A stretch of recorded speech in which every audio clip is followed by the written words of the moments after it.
안녕하세요. 인생의 힘겨운 전환점을 돌고 온 여자입니다. 인생을 살다 보면 몇 번의 전환점이 있다고 하지 않습니까? 저는 이번에 정말 험난한 산 같은 전환점을 돌면서 힘든 시간을 보냈어요. 저는 한 번 사는 인생 큰 욕심 없이 그저 주어진 상황에 만족하면서 사는 편이에요.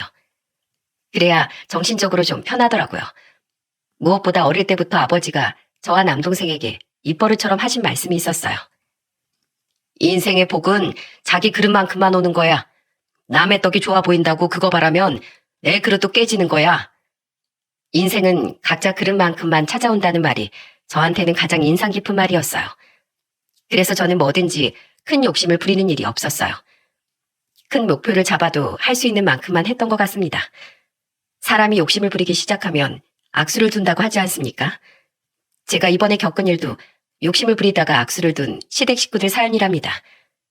지금 생각해도 기가 막힌 시댁 사연 지금부터 풀어보겠습니다. 저는 어릴 때부터 좋은 부모님 밑에서 태어나 부족함 없이 자랐어요. 금은방을 부모님께서 같이 운영하시면서 돈을 잘 벌기도 했지만 그만큼 아끼는 쪽으로도 도 같은 분들이셨어요. 그래도 자린고비 같은 부모님들이 절대 아끼지 않던 게 있었습니다.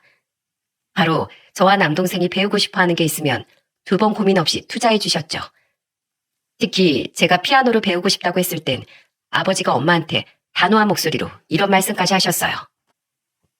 피아노 학원 같은 건 무조건 가까운 곳보다 학원차가 있으면 좋은 선생님이 있는 곳으로 보내. 기왕 배우는 거 제대로 보내야지. 안 그래도 선생님 위주로 알아보고 있어.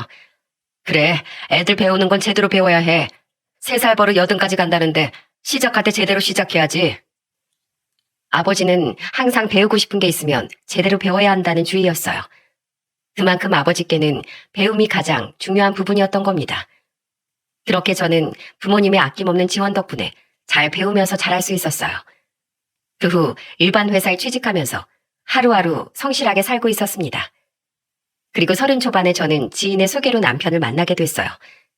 남편은 저와 다르게 레스토랑에서 셰프로 일하는 사람이었어요.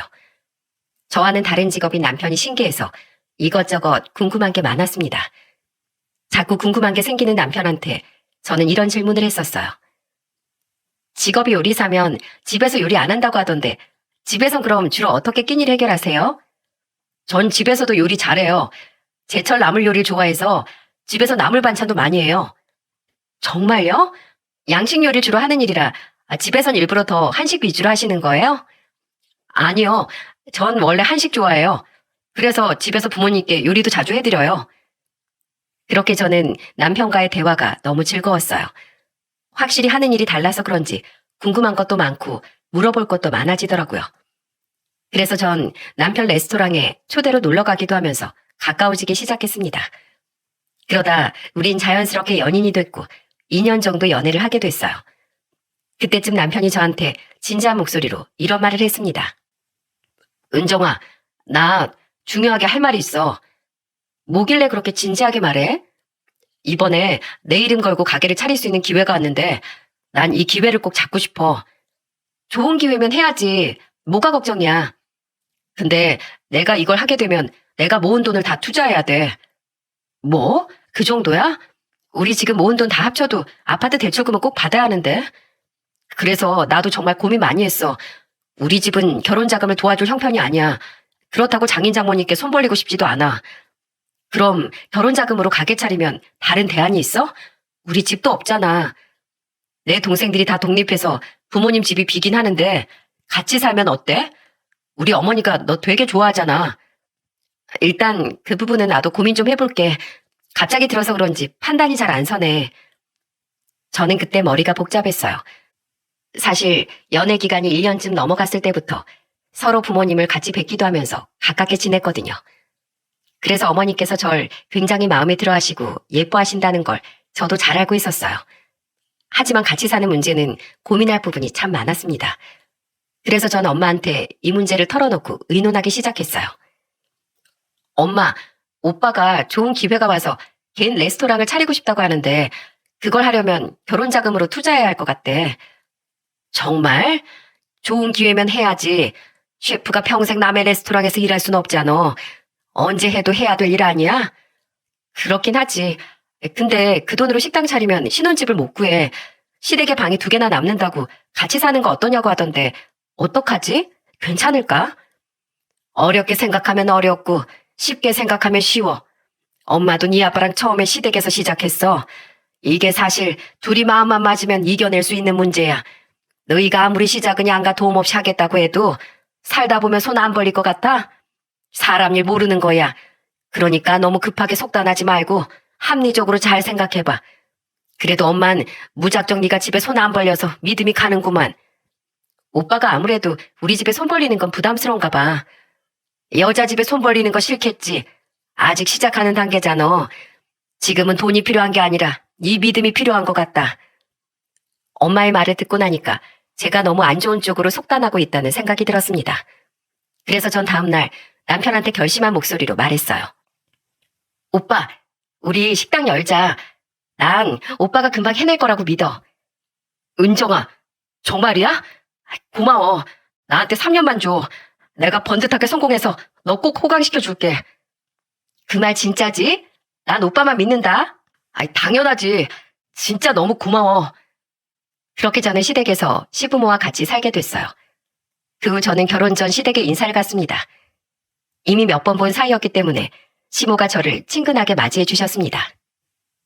은정이 왔어? 오랜만이네.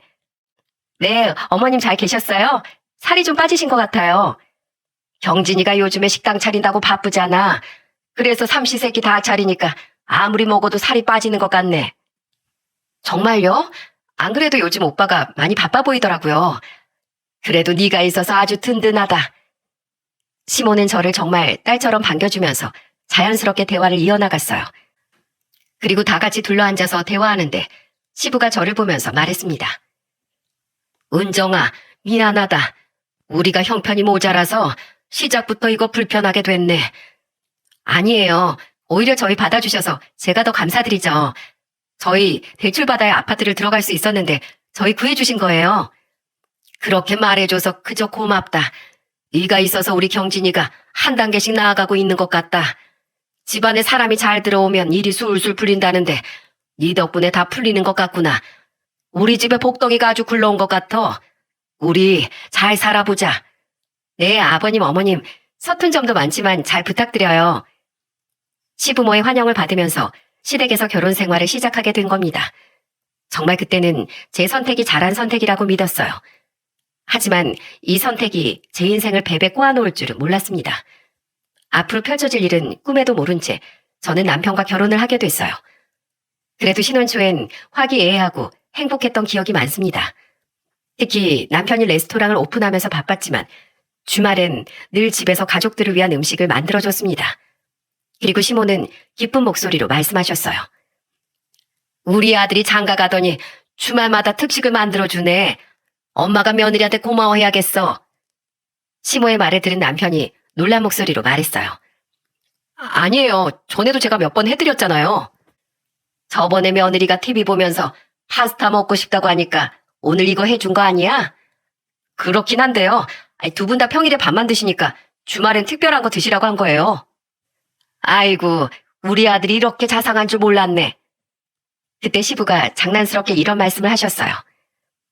우리 아들이 날 닮아서 애처가야. 아주 다정하게 사는 모습이 보기 좋아. 앞으로도 이렇게만 살아라. 시댁에서 시작한 신혼생활이었지만 나름대로 재밌는 생활을 했습니다.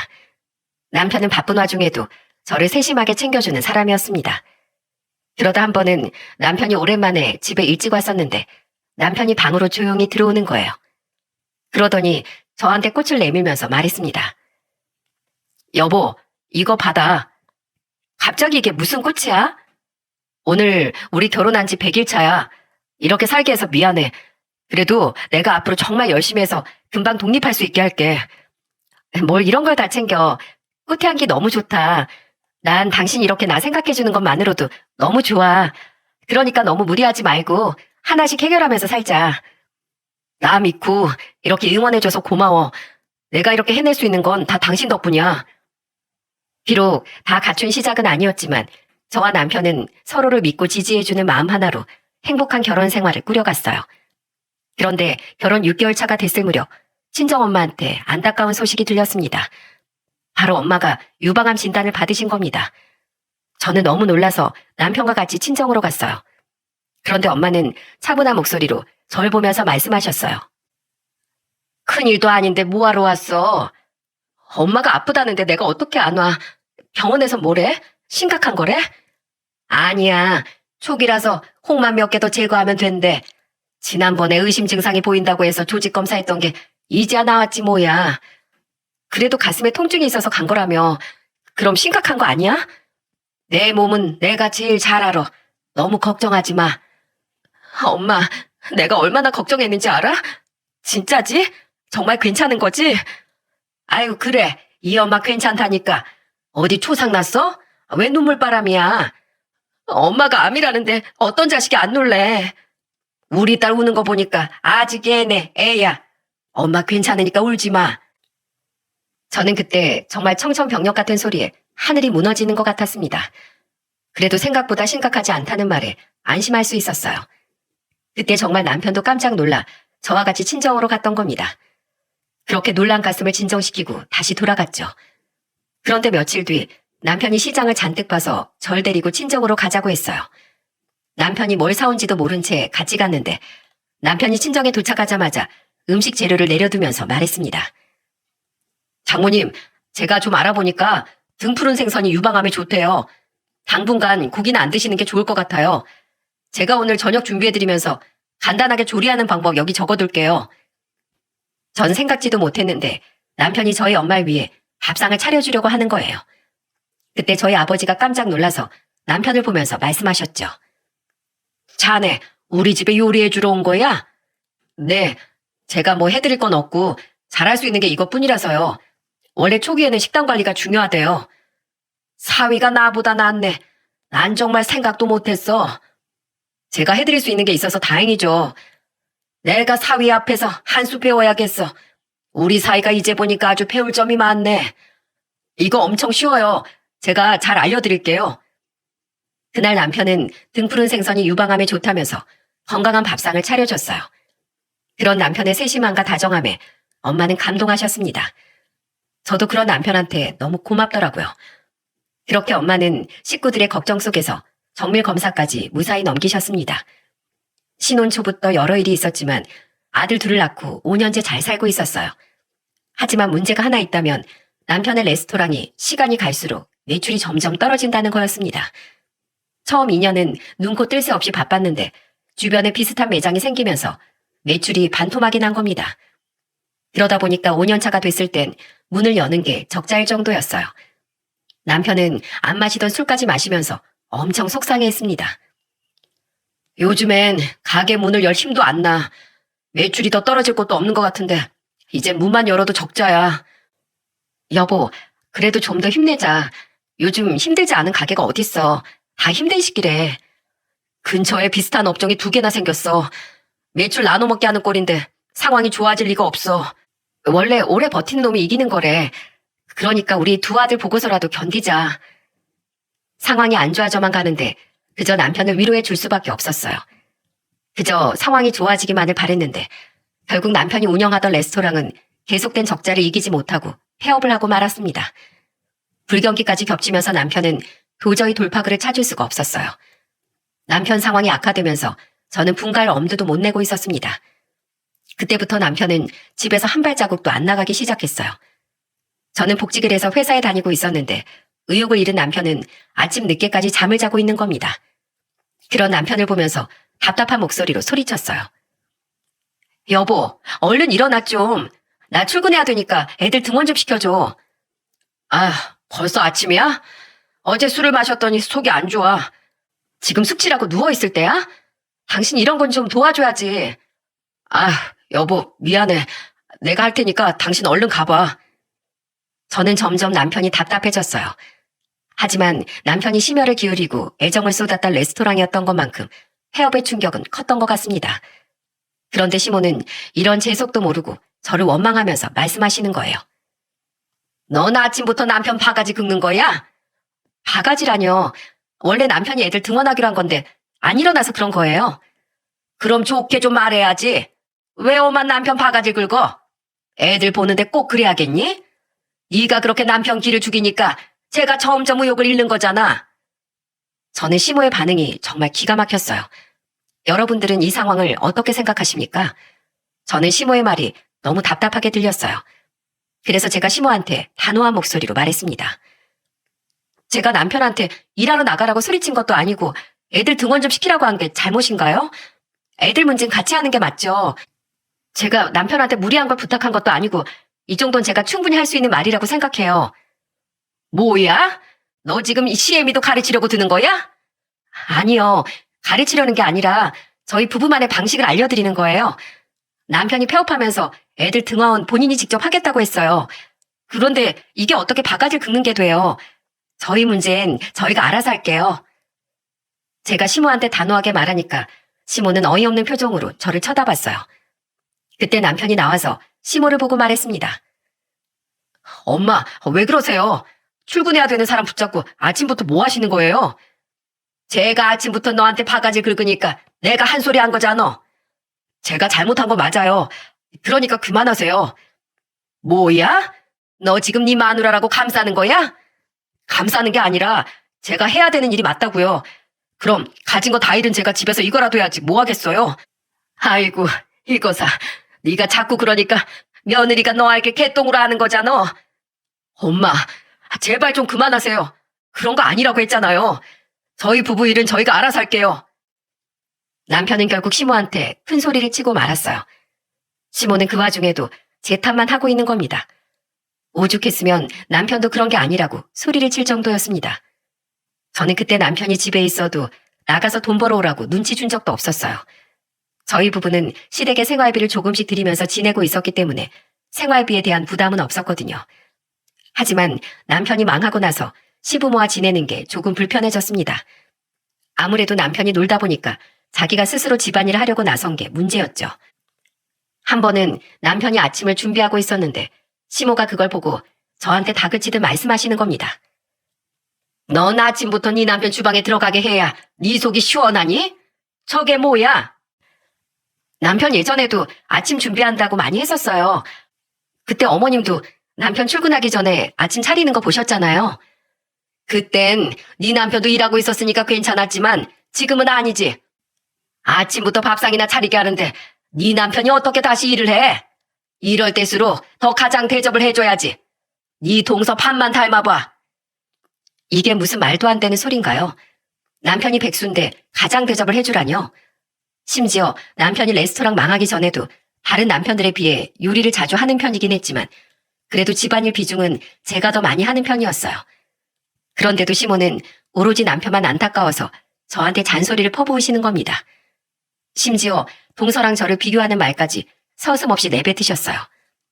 그때는 둘째 시동생도 신우도 다 결혼을 한 상태였는데 남편이 망하고 나서부터 시모가 자꾸 저랑 동서를 비교하는 거예요. 그러자 남편이 시모를 보고 단호한 목소리로 말했습니다. 엄마, 지금 이러시는 게 저를 더 비참하게 만드는 거예요. 제가 식당 망하고 제일 속상한 게 뭔 줄 아세요? 제가 할 수 있는 일이 없을까봐 그게 제일 비참했어요. 아내 혼자서 경제적인 짐을 지게 될까봐 겁이 났다고요. 그런데 제가 이렇게 아내한테 도움이 되니까 얼마나 좋은 줄 아세요? 네가 왜 집안일을 해?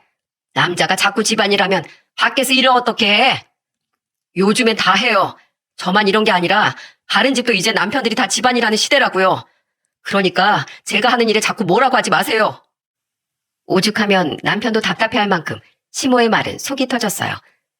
그렇게 몇 개월을 시모 때문에 머리가 터지는 것 같았습니다. 그러다가 친정에서 저와 남편을 불렀던 적이 있었어요. 그때 아버지가 남편한테 진지한 목소리로 말씀하셨어요. 내 소유로 된 2층 상가가 있는데 거기에 좋은 자리가 하나 있어. 거기에서 다시 시작해 볼래? 제가요? 그래. 내가 볼 때 자넨 기회만 더 주면 충분히 잘 해낼 수 있을 것 같아서 그래. 그 자리가 위치가 진짜로 좋아. 그래서 내가 자네한테 한번 해보라고 하는 거야. 기회만 주신다면 정말 잘할 수 있습니다. 내가 자네한테 이런 기회를 주는 이유는 자네가 그동안 보여준 성실함 때문이야. 자네한테 제대로 된 기회만 주어진다면 자넨 200%를 해낼 수 있는 사람이라고 난 믿네. 그러니까 이번 기회 자네의 꿈을 다시 펼쳐보게. 감사합니다. 제가 그동안 사위로서 면목 없는 모습만 보여드렸는데 이렇게 절 믿어주셔서 정말 감사드려요. 난 한 번도 자네가 못한다고 생각한 적 없었어. 그냥 자넨 기회가 좀 안 따라줬을 뿐이야. 그러니까 내가 이번에 주는 기회 잘 잡아봐. 우리 사위는 충분히 해낼 수 있어. 감사합니다. 장인어른, 저 믿어주셔서 정말 감사합니다. 남편은 기회를 준 아버지한테 감사하다면서 울었습니다. 그때 아버지가 남편한테 기회 주면서 두 번째 도약을 준비할 수 있었죠. 그때 친정에서 남편한테 상가 자리를 내어주고 새로 개업할 수 있도록 지원을 아끼지 않았습니다. 그리고 남편은 누구보다 최선을 다하고 있었어요. 그때 막내 신우가 남편 소식을 듣고 저한테 전화해서 고맙다며 말했습니다. 새언니, 소식 들었어요. 새언니 친정에서 오빠를 많이 도와준다면서요. 정말 고마워요. 그동안 오빠가 엄청 마음고생 많이 했거든요. 그동안 남편이 잘해서 그런 거예요. 저희 부모님도 사위 이상으로 정말 믿고 계시거든요. 정말 새언니가 우리 오빠한테 은인이에요. 고마워요, 언니. 저도 오빠 많이 도와줄게요. 저도 결혼 전엔 그쪽에서 일했거든요. 정말요? 고마워요, 아가씨. 오빠가 정말 좋아할 거예요. 그때 막내 신우도 남편이 많이 걱정됐는지 저한테 잘 됐다면서 고맙다고 했어요. 시동생도 나중에 소식을 듣고 정말 다행이라고 하면서 말했습니다. 그리고 정말 좋은 자리에 다시 개업한 남편은 자리를 잘 잡아가고 있었어요. 1년 반쯤 지나자 퓨전 한식 레스토랑으로 입소문이 나기 시작한 겁니다. 그래서 남편 레스토랑이 잘 되면서 막내 신우도 남편한테 일을 배우기 시작했어요. 신우가 남편이 하는 일에 관심이 많아서 스스로 나서서 같이 일하기 시작한 겁니다. 둘이 손발도 척척 맞아서 일하는 것도 수월해졌죠. 저는 이제야 모든 게 다 제자리를 찾아가고 있다고 생각했어요. 이대로 돈을 좀 더 모으면 분가도 준비할 수 있을 만큼 남편 벌이가 좋아졌었죠. 그런데 모든 게 다 안정을 찾아가고 있다는 생각이 들 시점에 시모가 뜬금없는 말씀을 저한테 하셨습니다. 옛 며느라, 나 파스 좀 어깨에 붙여줘라. 이 나이에 건물 청소하려니까 아주 삭신이 다 쑤신다. 네, 어머님 요즘 몸이 많이 힘드신가 봐요. 파스를 자주 붙이시네요. 엊그제도 저한테 어깨에 파스 붙여달라고 하셨잖아요. 내 나이에 집 청소만 해도 삭신이 쑤시는데 건물 청소를 하니까 몸이 축나지.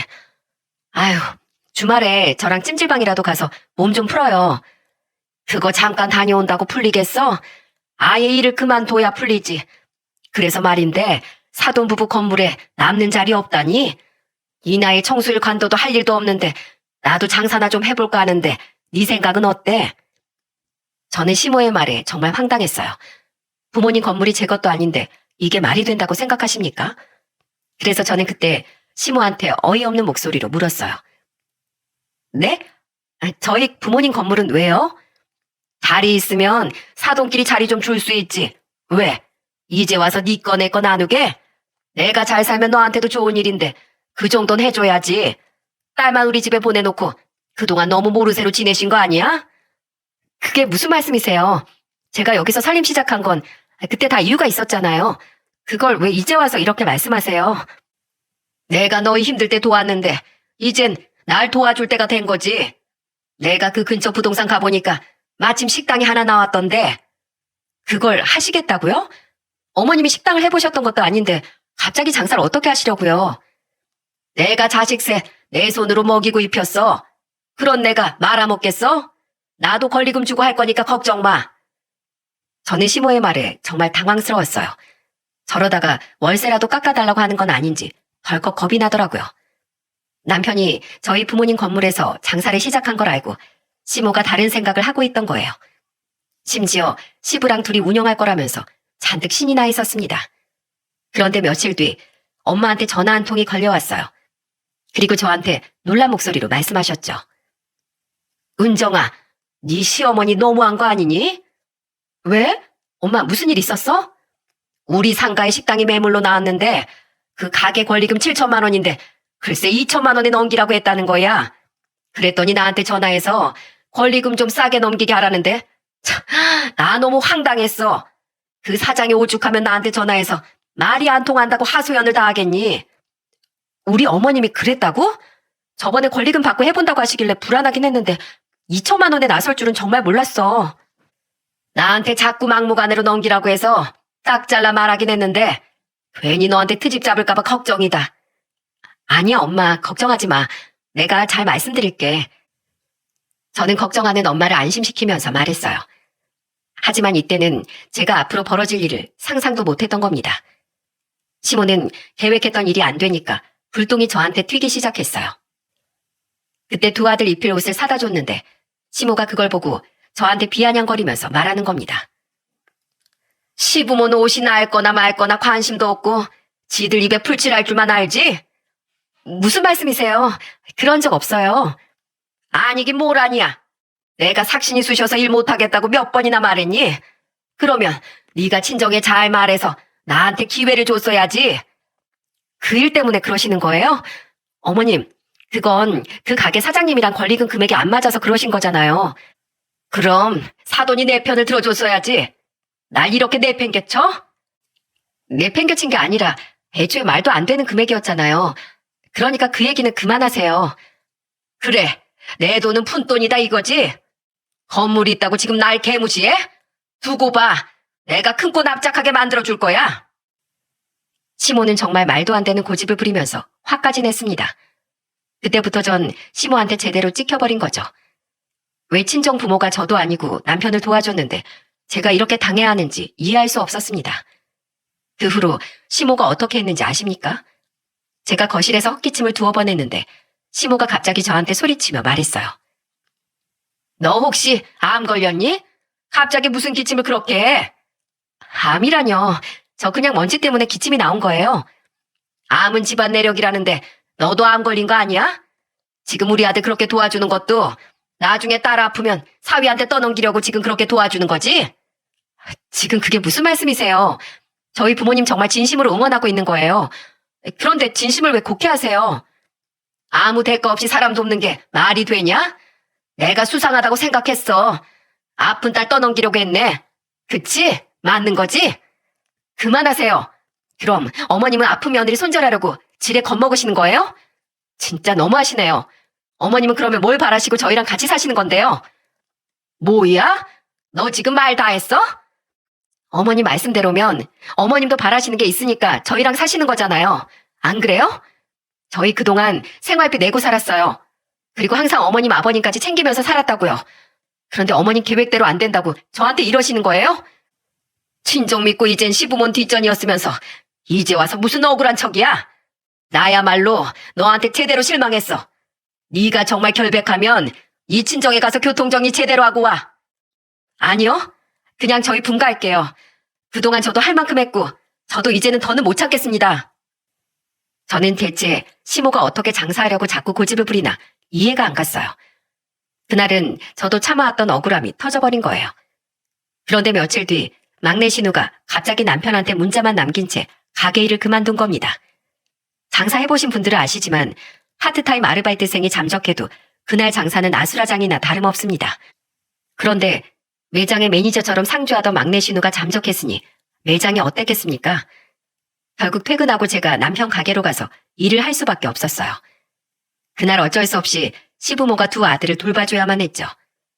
그런데 그날 남편과 겨우 장사를 끝내고 집에 왔는데 시부가 절 보자마자 소리치셨어요.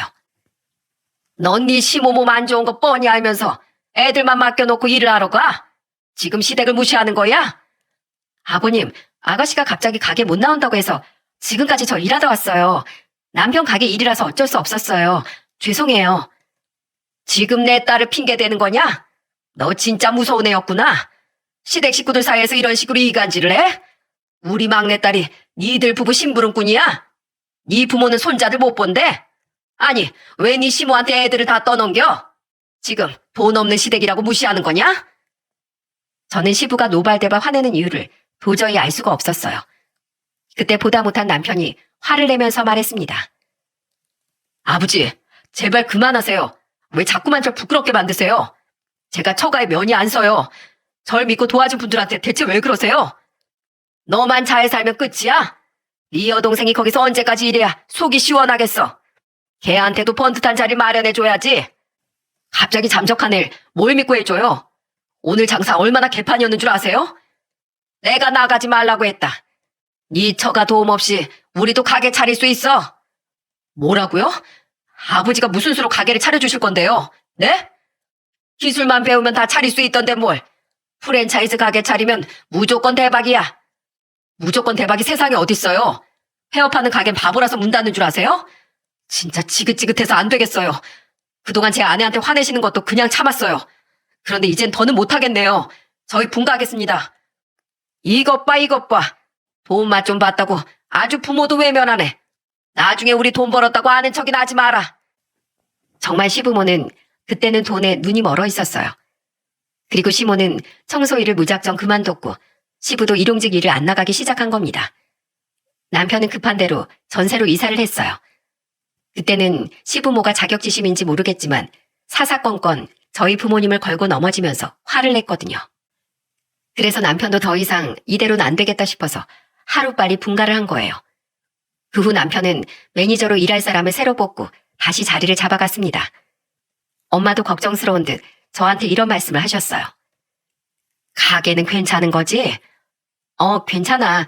사람도 새로 뽑았고 남편도 손발이 잘 맞아서 좋대. 네 시부모가 괜히 너한테 트집 잡을까봐 그렇지. 저번에 보니까 네 남편 감기만 걸려도 네 탓할 것 같던데. 이제 그럴 수도 없어. 우리 이제 분가해. 정말? 아유, 다행이네. 잘 생각했어. 애들 점점 그런데 언제까지 같이 살아. 분가하고 시부모님 서운하지 않게 잘 챙겨드려. 알겠지? 오해가 좀 있으신 것 같은데 금방 풀 수 있을 거야. 저는 그때만 해도 서로 오해가 쌓인 거라고 생각했어요. 분가 후에 자주 가지 못해도 명절이나 시댁 행사에는 꼭 가려고 했었죠. 하지만 시모는 늘 선을 긋듯이 말했습니다. 심지어 시모 생신에 시댁에 가서 용돈 드리면 시모는 퉁명스럽게 말했습니다. 네 동서는 특별한 날 아니어도 용돈 잘만 주던데 넌 꼭 내 생일에만 주더라? 돈 없는 시댁은 챙기기도 싫다는 거야? 어머님, 제가 용돈이 아까웠으면 용돈을 50만 원씩 왜 드리겠어요? 저도 나름대로 어머님 생각해서 다 해드리는 거예요. 네가 꼭 생일이나 명절에만 용돈 주니까 내가 오해하지. 네가 애초에 용돈 턱턱 주는 애였으면 내가 이런 말을 하겠어? 그럼 그 용돈 다시 주세요. 제가 아무 날도 아닐 때 다시 드릴게요. 뭐? 아니, 왜 돈을 줬다가 빼서? 제가 생신에 용돈 드리는 게 싫으시다면서요. 그러니까 제가 아무 날도 아닐 때 드린다고요. 됐어. 이 돈까지만 받을 테니까 다음부턴 네가 알아서 챙겨. 정말 시모만 보면 대체 어느 장단에 맞추라는 건지 머리가 터질 지경이었어요. 그래도 이때만 해도 분가 후 시댁에 왕래는 하고 지냈습니다. 그리고 시모는 그 무렵 막내 신우를 꼬셔서 정말 프랜차이즈 식당을 개업한 겁니다. 신우가 경력 단절 상태라서 시부모와 손을 잡고 가게를 차리기로 결심했던 거예요. 이런 시댁과 이 사건이 터지기 전만 해도 저는 잘 지내보려고 노력했습니다.